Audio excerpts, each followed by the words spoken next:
Good morning and welcome. I'm absolutely thrilled to be here today. Thank you, Diane, for that introduction. And it is great to see so many people in the room who are passionate about vibrant Main Street retail, because I believe vibrant Main Street retail is in fact at the very heart of creating a livable city. I'm going to talk a little bit, not yet to my slides, I'm going to begin by talking a little bit about some of the planning considerations that drive that claim, this idea that vibrant main streets are in fact at the heart of the city. And then I'm going to shift and talk a little bit about how we design streets and our street design in order to facilitate vibrant main streets. And for that, I have a slide deck, and I'm going to walk through lots of pictures to talk a little bit about our Complete Streets project and how it in fact interfaces with creating vibrant main streets. I wanted to begin by talking about this idea of vibrant main streets as really being at the very heart, the lifeblood of creating a sustainable city, because vibrant main streets are about a very important 21st century idea, and it's this: the importance of walkable communities. Walkable communities exist and thrive when there is Main Street within walking distance of home. In the absence of a Main Street within walking distance of home, we are in fact coerced into our cars to do daily tasks that otherwise we could in fact do with a tremendous amount of ease on foot. So it's a great risk in any city when you really don't have any of the destinations that you need for daily life within walking distance. Main streets, historically, have been a critical part of the vibrancy of the neighborhoods that we have in our city. And if we look at the old city of Toronto, it was laid out in a grid, in a modified grid, working with the ravine system, so it diverges in various points. But the strongest tenet of our existing neighborhoods is the notion that there is a main street within walking distance of home where it's possible not only to visit the butcher, the baker, the candlestick maker, but also to have coffee with your neighbors. Main streets actually become and function like a community hub. And historically, they also played a very important role in terms of adding some diversity in terms of the housing. Because what did you have above the Main Street retail, of course, were higher density units that were typically smaller, more like a loft, that could allow for certain services like a dentist or a doctor, or could provide a different housing typology in a neighborhood that might have only family homes or single detached dwellings. So main streets have historically played a very strong and important and critical role in creating what we tend to love most about the city of Toronto, which is our neighborhoods. And it is main streets that provide identity and character. It is main streets that actually become the heart of the name that we associate with where we live. I was working on a project several years ago in Halifax, and we were creating a regional plan as well as a downtown plan, and one of the very first exercises that we did was put up great big maps and look at the various neighborhoods and try to identify the neighborhood boundaries. And I remember vividly standing with residents from the community. We all had our sleeves rolled up and we were sticking notes and we had markers, and we kept asking the question, what's the name of this neighborhood? And many of the neighborhoods didn't have names. And many of the neighborhoods didn't have main streets. And in the absence of a main street, there was also the absence of a name, because there was the absence of a community-based identity. So main streets have played a very critical historic role in creating that place where people in fact come together, know their neighbors, interact with local retailers, and in fact they historically have been the place where entrepreneurialism in fact thrives. Now, this may sound like a tangential point, but it's not. It's actually critical. Because part of what happens with local Main Street economic development is that you, in fact, see resources that are being spent, commerce, exchange that's taking place, is actually staying within the local neighborhood and the local community. So Main Streets have a critical role to play in facilitating economic development at the most local level. It's very different when you go into a big box store and the profits from the toilet paper you buy go to an American agglomerate. It's a very different dynamic than when that money stays in the community and in fact becomes a part of the local community. So this is something historically in the City of Toronto that has been a critical part of our identity, the names of our neighborhood. It's also been a critical part of our neighborliness. One of the things that amazed me when I was working many years ago in jurisdictions across Canada was that I live in a big city. City of Toronto is 2.8 million people. And I, in fact, know my neighbors. I know a lot of my neighbors. I know people on my street. I used to live in Ronsonsvales, now I live in Yonge-and-Eglinton. And in both instances, I have places that I shop sometimes almost every day, where I go in every day. I stop every day to buy something. And I know the people who work in the stores. In some instances, I know their story, where they came from, because I've asked these questions. This is a part of neighborliness that is, in fact, a direct implication of Main Street retail. It's something that makes a very large city very, very local. It's, in fact, critical to creating a sense of belonging in our communities. So I tell you all of this only to reaffirm that your topic of discovery today, Main Street retail, is not frivolous. It's not ancillary to creating a livable city. It's, in fact, at the very heart of so many of our critical objectives in city building, whether that is sustainable development and being able to live with a lower environmental footprint. Main Street retail achieves that. It gives us options to do things within walking distance of home. Supporting local economic development and entrepreneurialism. Main Street retail does that. Creating safety and a sense of community. Main Street retail does that too. There is, of course, a few problems in paradise. One of those problems, of course, is that our city is not predominantly characterized by Main Street retail. In fact, the vast majority of our city is suburban. And in most of those suburban contexts, there's no Main Street. There's no destination within walking distance. So one of the greatest challenges that we face in the City of Toronto with respect to adding growth and redeveloping and transforming the city is really about figuring out how, in a variety of neighborhoods across the entire city, we are beginning to add both the density and the uses that allow for Main Street activity within proximity of places where it doesn't currently exist today. This is part of battling traffic congestion. It's about ensuring that short trips can be done on foot, that there's more options in terms of what can be done on foot in communities where we don't actually have those options today.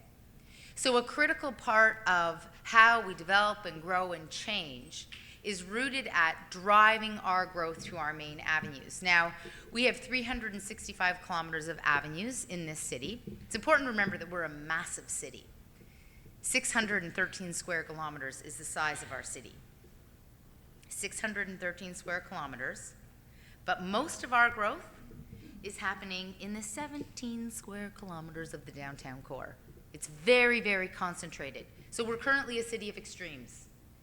We have a lot of density and a lot of growth happening in the downtown, and we have very low density and low growth happening in the vast majority of the rest of the city. So the challenge that we face, if our key objective is to ensure that this vision of having main streets within walking distance of home, in order to meet all those other good objectives that I talked about a minute ago, if that's where we're going, we in fact need to think really carefully about how we adapt and change the existing suburban form in order to add that main street component. And one of the very, very critical opportunities is in fact our avenues. Because our avenues tend to be wider main arterials that we can adapt and change through mid-rise development and sometimes a little bit more development in focused areas or where there's a node, where we can add the density that begins to allow Main Street retail to thrive. And I wanted to say this before I started talking about the complete streets and before I started talking about the design of the street and what we're seeking to do in the design of the street. Because at the end of the day, Main Street retail only thrives when you get the density right. Without density, Main Street retail won't thrive. You need a market. And if there isn't enough of a market, Main Street retail will not thrive. So it's not simply enough to write policies requiring Main Street retail, because if it's not a viable market, it's simply not going to be happening. So it's critical that we begin to reposition and vision our city in new ways, such that we can be adding density in the critical parts of the city where there isn't enough density yet to support amenities within walking distance. The great opportunity is to do this on our avenues. Now, there's a risk, of course, because if we add too much density on our avenues, we start to compromise the pedestrian environment, we start to compromise the livability, the sky view of the existing neighborhood. But the other risk is if we don't add enough density, we in fact won't have the population to support the Main Street retail and other amenity activity that we would like to see along that corridor. So we have a problem in our city. And our city is that we are a place of extremes. Our downtown is very extreme in its density, and the vast majority of the land in our cities is extreme to the extent that it's low density. So the challenge is to figure out how we can integrate density in a sensitive way that doesn't compromise the overall quality of life in our city, but in fact enhances the walkability of our neighborhoods by allowing for that Main Street, and it's critical to note employment use in existing neighborhoods as well. Now, I had the great opportunity this past weekend to be in Brooklyn. How many people in the room have been to Brooklyn? Throw your hand in the air. I would say that's maybe almost half of the room. That's phenomenal. I suspect that most of you like Brooklyn. You can nod your heads. Brooklyn's pretty fantastic. There's nothing not to like about Brooklyn. The trees are gorgeous in Brooklyn. Most of the wires have been put underground, so you have a really great, clear sky view. These are the kinds of things you notice when you're a planner. You walk down the street and you go, this is a gorgeous street. Wow, all the wires are underground. Because most of our city, they're above ground, and it really changes the aesthetic of the street. But that also means when the wires are below ground, that's when you get those really, really gorgeous trees. We have a problem with trees and wires. So the wires are below grade, meaning you get gorgeous trees, but there's something else that's a defining element of many parts of Brooklyn. The built form. How many stories is Brooklyn? 4 to 6 stories. Most of Brooklyn, the residential neighborhoods are 4 stories. Well, that would be comparable really to 5 stories for us because they're very, very high ceilings. They were built, over 100 years ago. Many of the main streets are also 4 stories. So what you in fact have is a much more consistent urban structure. You actually have much higher density neighborhoods, and you have lower density main streets than what we have in the city of Toronto. But overall, you actually have a higher density than what we have in the vast majority of our city as well. It's not a city of extremes, and there is something lovely and beautiful about that. But one of the defining characteristics of that density is, in fact, the Main Street retail that exists everywhere you go. My friend who's living in Brooklyn, he moved there just several months ago from Washington, D.C., and he loved where he lived in Washington, D.C., and he moved there with his family. He has 2 kids, and he's in a typical brownstone, renting out a flat in one of the brownstones. He arrived in Brooklyn not quite knowing exactly what to expect, but within a few days went, I'm selling my car. Of course I'm not keeping a car. I don't need a car in Brooklyn. So he sold the family car. That was done. No more car. But he discovered something else. He moved into a big city. Brooklyn itself is 4 million people. He moved into a big city. He's working in Manhattan, so he hops on the metro every day to get into Manhattan. But he discovered that the vast majority of what he needs to do as part of his everyday life, whether it is going to the bakery or buying a birthday present or getting his shoes repaired, he can do all of it within a 5-minute walk of home. All of it, everything. So he commutes out on the metro, but he never really leaves his neighborhood to do the things that he needs to do as part of his everyday life. Going to the doctor, going to the dentist, whatever it might be, he does all of that within his neighborhood. So he has found that even though he's in a much bigger city, he in fact is traveling much less. He travels very little, and when he does travel, he's pushing a stroller with his kids down the street and doing it in his neighborhood. Now, we have many neighborhoods in the City of Toronto that function like that, but most neighborhoods in the City of Toronto simply do not have the density. There isn't enough of a critical mass of people to support having those amenities within walking distance on those main streets. So the challenge that we face, as much as we may admire and long for that 4-story typology that exists in Brooklyn, the challenge that we face is that the vast majority of our city is very low density. Our single building, our single family homes are very low density neighborhoods in comparison to the incredible density that you see in a place like Brooklyn. So we end up with a much more spiky typology in terms of our building forms to try and get the density that we need. But even building out our avenues with mid-rise buildings between 6 and 12 or 11 stories, even at that typology, we don't achieve the densities that you see in Brooklyn, because every residential street in Brooklyn is at that 4 to 5 stories. So we have a tricky adaptation exercise that we need to go through as a city in order to add the density in such a way as to accommodate the amenities that we would like to see to create that dream which exists in Brooklyn of being able to do everything that you need to do as part of your daily life within a 5-minute walk of home. So I wanted to begin by talking a little bit about some of those sweeping planning considerations that actually drive the success or compromise the success of Main Street retail. Because at the end of the day, we tend to sometimes think, well, if we just change the zoning on the Main Street, that would do it. That's not enough.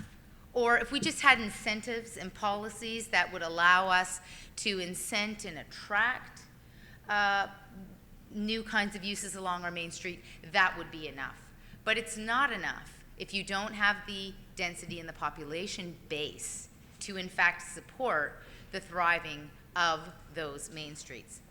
One last consideration that I would just like to flag has to do with the design and the character of our main streets.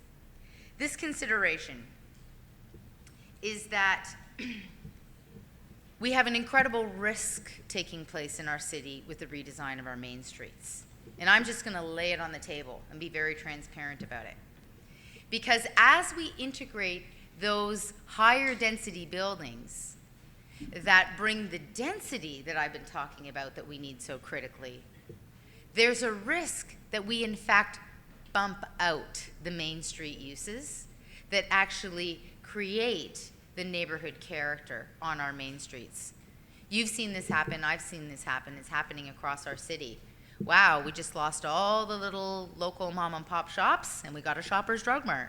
Shoppers Drug Mart is great, but it's not Main Street retail. It's not for all intents and purposes locally owned. It isn't meeting all of those other objectives that we have around Main Street development. This is a significant challenge. It's a policy challenge because we in fact can regulate the use, and the use of the Shoppers Drug Mart is exactly the same as that Main Street retail.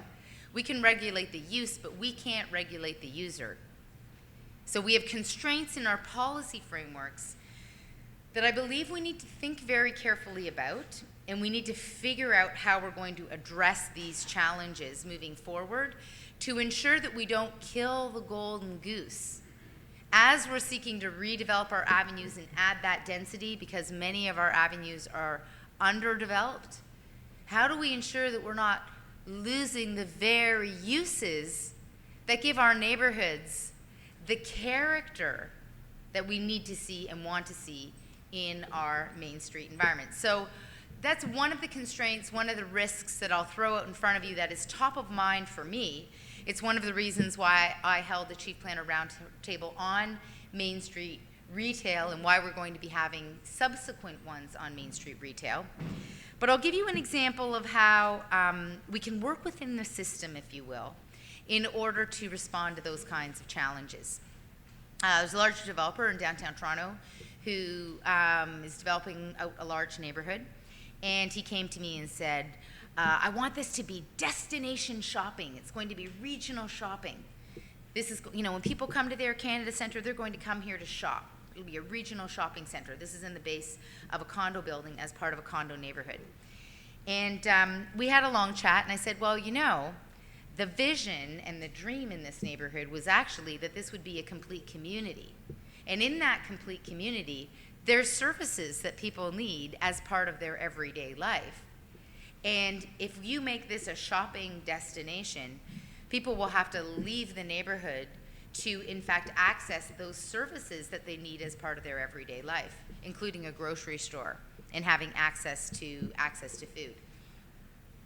We had a long conversation about this with the developer, and the developer went away and came back with a new plan. And his plan 100% responded to the notion of this area right in downtown Toronto as a neighborhood, as opposed to as a regional destination. It's a very different way of thinking about the kind of amenity that you provide at street level. I have no regulatory tools to force his hand, but in fact, through a conversation and by talking about the policy and the vision of creating a neighborhood, we in fact were able to come to an agreement around a very different type of service, amenity, retail, and we also got some not-for-profit space in those podiums of the buildings as a result of this conversation. This conversation, this negotiation fundamentally shifted the character of the neighborhood and what the neighborhood will in fact become over time. And that was the goal.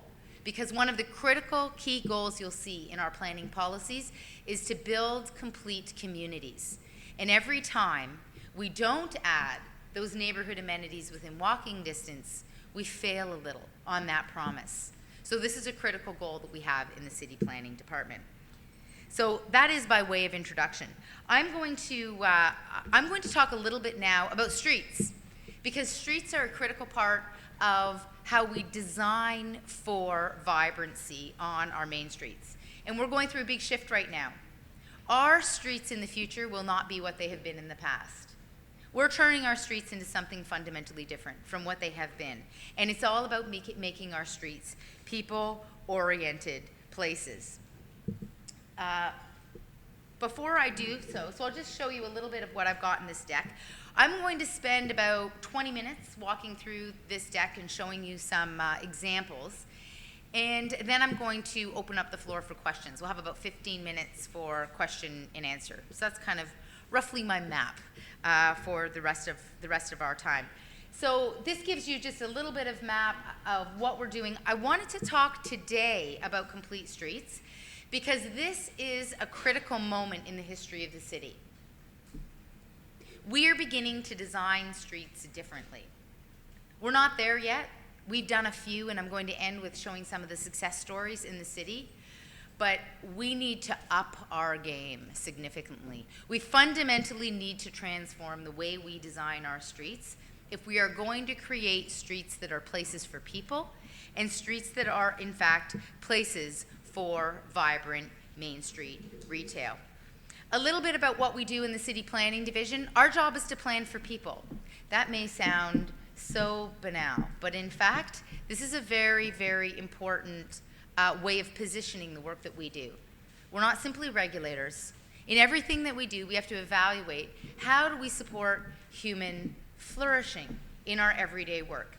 And just to give you an example of what it means to plan for people, when you're designing a street, and historically when engineers have designed a street, they've had a measure that they call level of service. Is the level of service about people? You would think it is, but it's not. Level of service is about how many cars you can move. It's purely about cars. That's level of service. Planning for people results in a fundamentally different measure. If your goal is how many people can we serve on this street, how many people can we move on this street, well, my goodness, you design the street in a completely different way. You, in fact, widen the sidewalks. You add cycling lanes because cycling is an excellent way to move people. You add transit. Cars actually fall to the very bottom of the priority list if you're focusing on designing your street for people. So planning for people is a critical part of what we do in the City of Toronto. We have a variety of other key objectives. I'll go through them very quickly.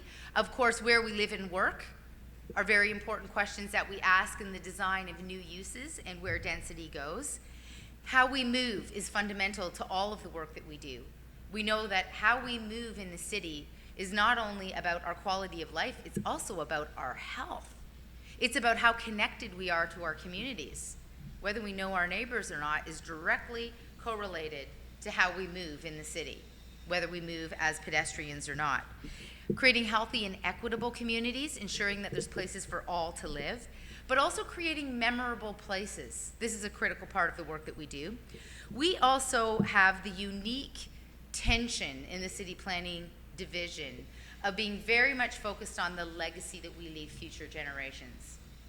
This is actually our professional obligation. We're not planning for the next 4 years. We're planning for the next 100, the next 200 years. We are obligated as professional planners to take a very, very long view. This is in tension to the fact that we process development applications and we're measured on how quickly we process them, which is a real tension for us. Because really, when you're building a building that's going to last for 50 to 100 years, you sort of want to get it right. You don't want to rush it through the approvals process. But in fact, given our regulatory structure, we're measured by how fast we approve buildings, not how great the outcome is. And this is something that we struggle with all the time. And part of our job in the City Planning Department is to shape the city. We manage growth. Growth is something that we're very fortunate to have, but the objective and a key part of our work is to manage and shape that growth to ensure it is in keeping with a whole series of broader and more significant objectives. So I'm just going to shift a little bit and talk about the Complete Streets project, because the Complete Streets project is led by a steering committee that is headed up by the City Planning Division, Transportation Services, Toronto Water, and Engineering and Construction Services. This project involves 35 city divisions, committees, and commissions. What's interesting about this is that we like to complain about how siloed municipalities are and how siloed our work is, and absolutely, we've been very siloed when it comes to the design of the street. Complete Streets is about turning that on its head. Complete Streets is fundamentally about partnerships that allow us to work in new ways across divisional boundaries. It also involves a whole variety of stakeholders and the public who've been engaged in a very significant way. A little bit about what Complete Streets are. Now, historically in this city, we've built roads. And roads are really about moving from one place to another. When we talk about complete streets, we're actually talking about redefining roads, and roads are really about getting from point A to point B to a street. And a street actually has a whole variety of activities and acts as a linkage, but also a destination in and of itself. A road is something you're on to get to somewhere, but a street is a destination in and of itself. So when we talk about shifting our framework in the City of Toronto to be about complete streets, really we're talking about a philosophical difference, about transforming the way we think about our road infrastructure as actually becoming about places for people. So I'm just going to go through a few of the key defining elements of our complete streets and the driver behind how we think about streets. And the first is about recognizing that streets are for people. And if streets are for people, we'll focus on improving safety and accessibility for people. I had a very sobering meeting with my directors last week because we had a conversation about the pedestrian deaths taking place in this city.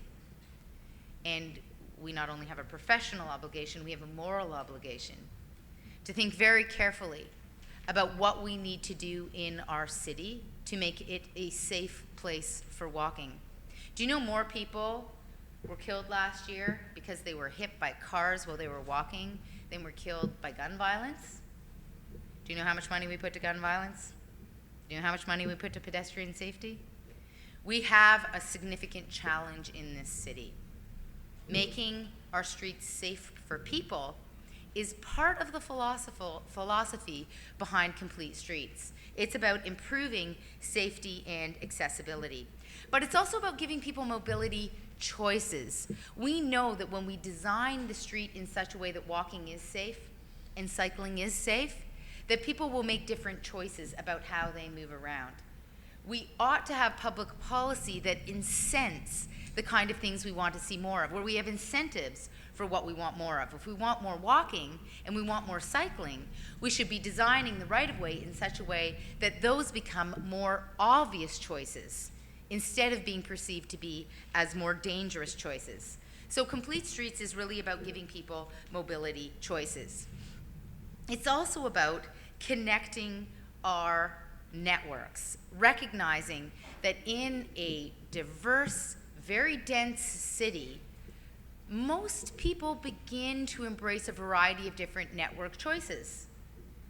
If you took the TTC or the subway like I did this morning, you also probably spent a good part of your morning being a pedestrian. I was a pedestrian.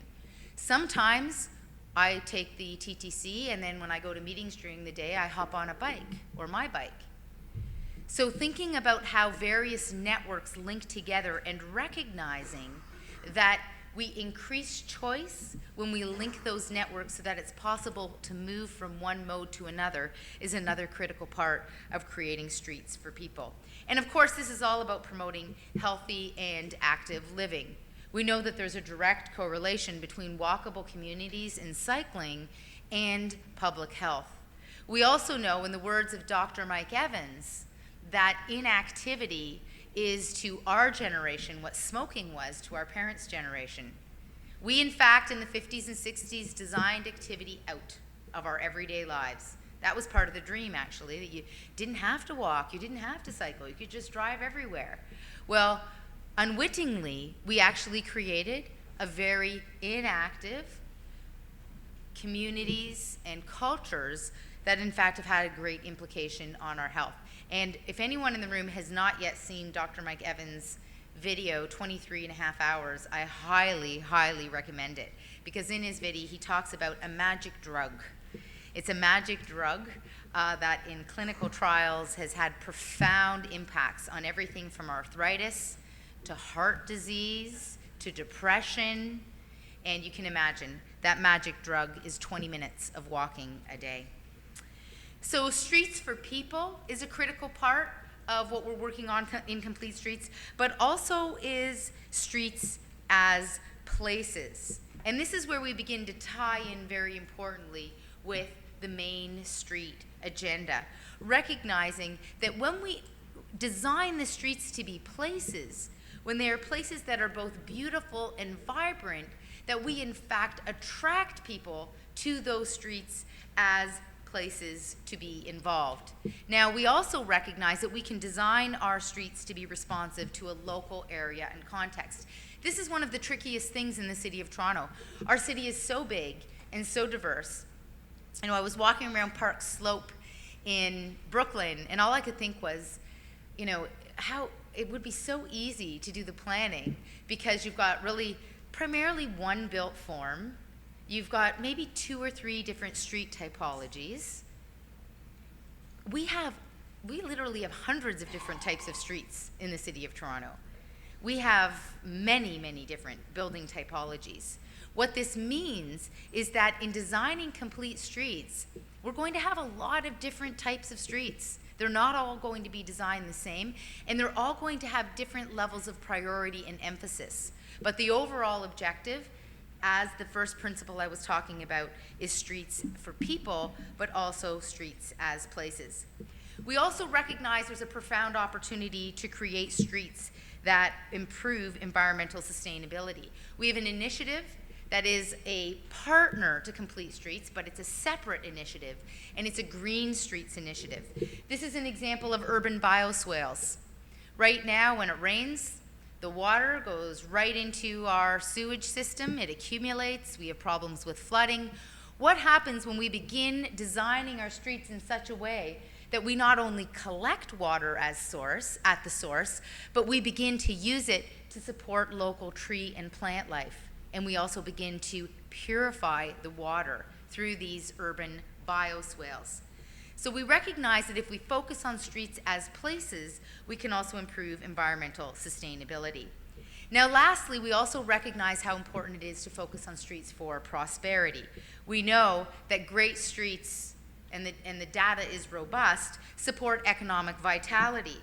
We also know that great streets become places where people of all walks of life can be welcomed and can interface, so streets can support social equality. We also know that streets that support prosperity balance flexibility and cost effectiveness, recognizing that they can adapt at different times and in different seasons to accommodate different uses. There are times when the street side parking might be a priority, and there are other times and other seasons where street side parking doesn't make any sense, and in fact, using pop-up parks and other kinds of amenities in that street side parking can become a critical part of supporting the main street retail. So that provides you with a bit of the overarching framework for streets, for complete streets, focusing on people, on places, and prosperity. It's important to know that we use that same framework in evaluating our transit investments and our transit design. We use the same framework and we use similar metrics in order to evaluate how we can achieve our overall vision in creating a city with complete neighborhoods.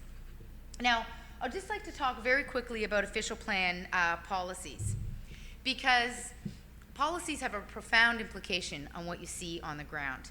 And with this in mind, in the context of our feeling congested review, we in fact focused on how we could shift our policy framework in order to pave the way for redevelopment that would be consistent with this new vision.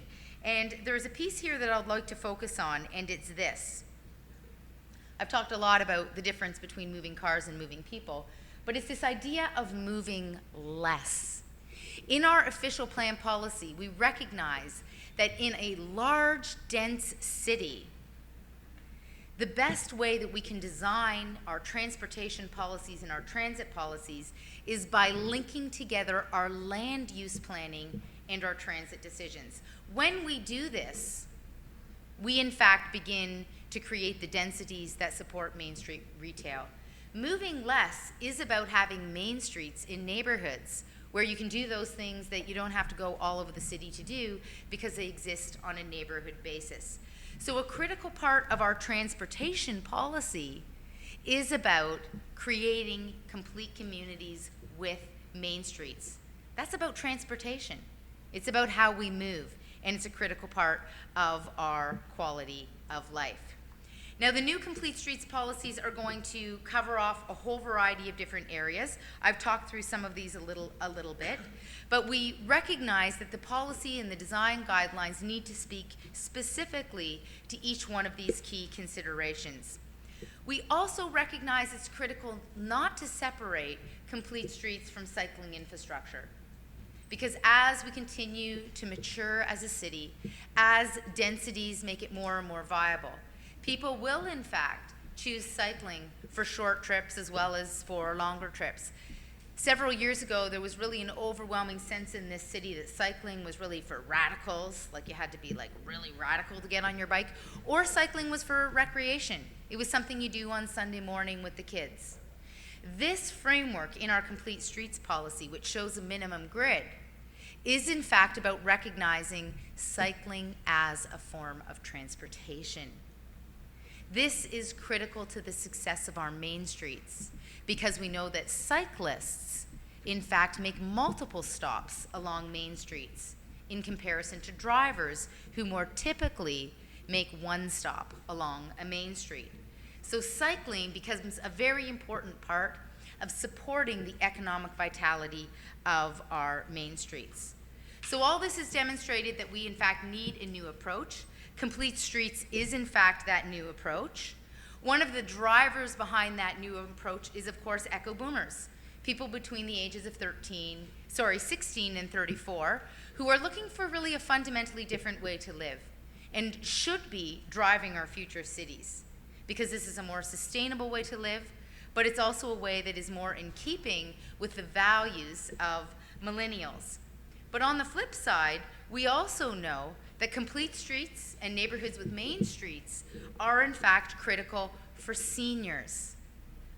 What is that dreaded moment for any senior who lives in a suburb? Losing your license. Because when you lose your license, you lose your life. You lose your mobility. You lose your opportunity to see your friends, to volunteer in the community.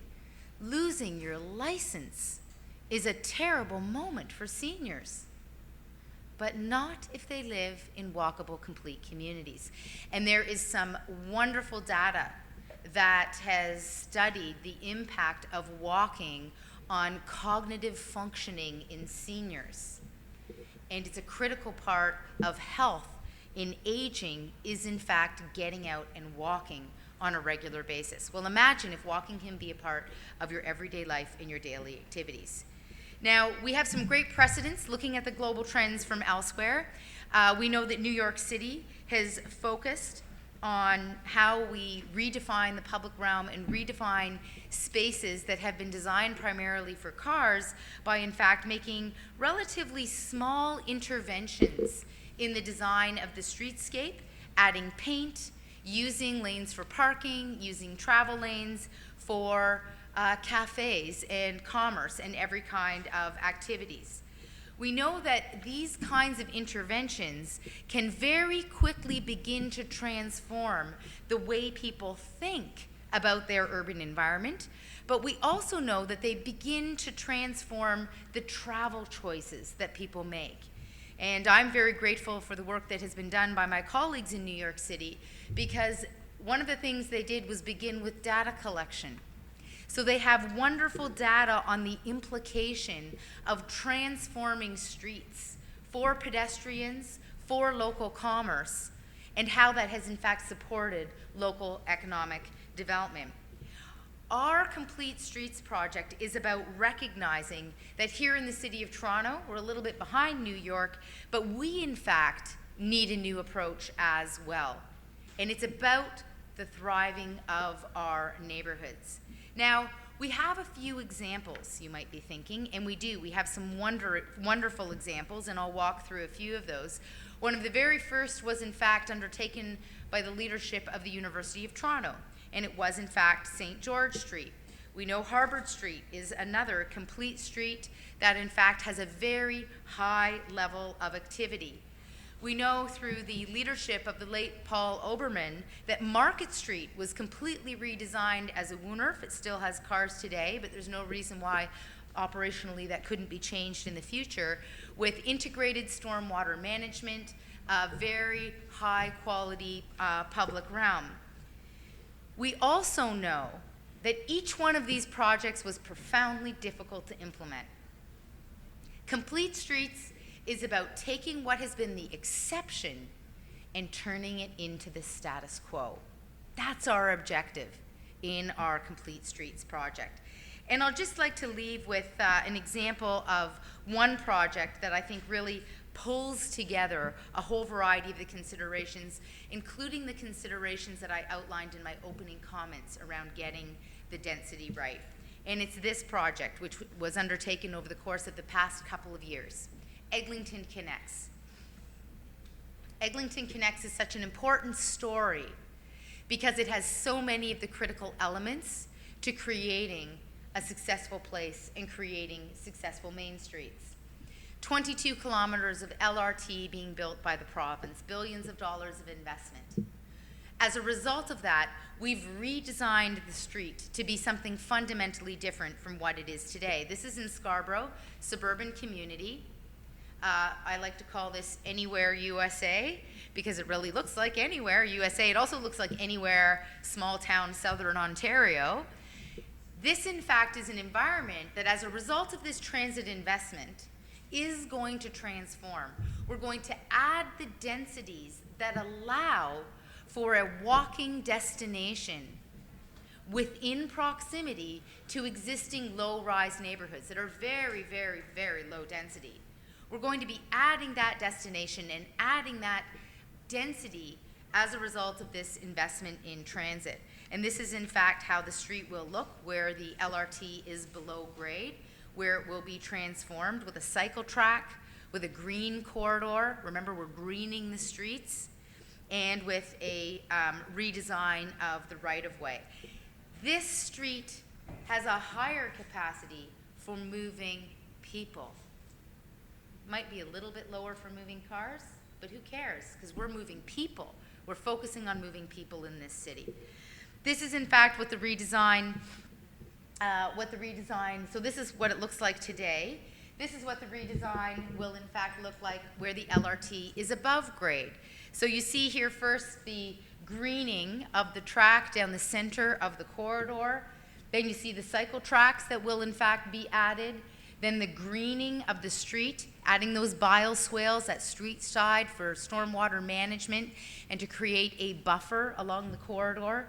And then of course comes the densification, the adding of the mid-rise development that creates the density that in fact allows for the main street uses to in fact thrive along this corridor. And this is what the corridor will look like at grade. Very different from how it looks today. It's a fundamentally different place. And I would argue it's a place that will have resilience over the long term as a wonderful place to live, work, and play. Thank you very much.